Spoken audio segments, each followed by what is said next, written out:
aussi, j'ai un poème sur l'environnement et le climat. Je voulais savoir si je peux le déclamer ou pas. Ok.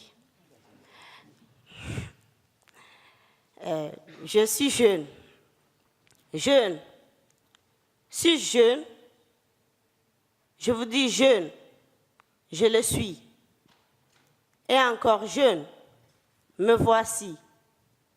Traqué entre la joie de vivre dans un milieu naturel et l'angoisse de vivre dans un monde dit moderne, caractérisé par des changements climatiques incessants dont les conséquences sont pires que celles d'Ebola.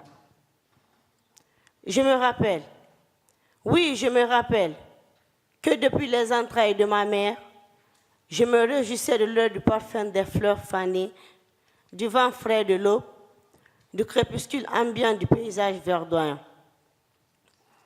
À ma mère chérie, je disais ceci: mets-moi vite au monde pour que je puisse goûter à ce délice naturel.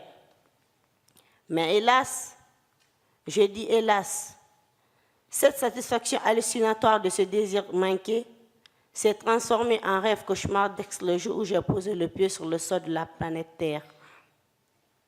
Désastre que de désastre.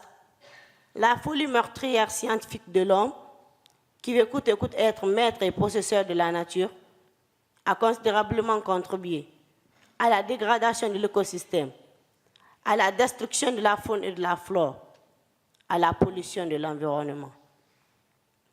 Aujourd'hui, notre monde est malade. Malade de la canicule qui tue les personnes de troisième âge en Occident. Malade de la très forte désertification des pays du tiers-monde du fait de la coupe abusive des arbres. Malade de la prolifération des gaz à effet de serre du fait de la très forte industrialisation. Oui, je dis malade. Malade des déchets toxiques et nucléaires d'Hiroshima, Nagasaki, Fukushima et Tchernobyl. Ouf! Je n'ai même pas fini de citer cette litanie de désastres environnementaux. Et soudain, on me parle de protocole Kyoto. Ridicule. Et oui, ridicule.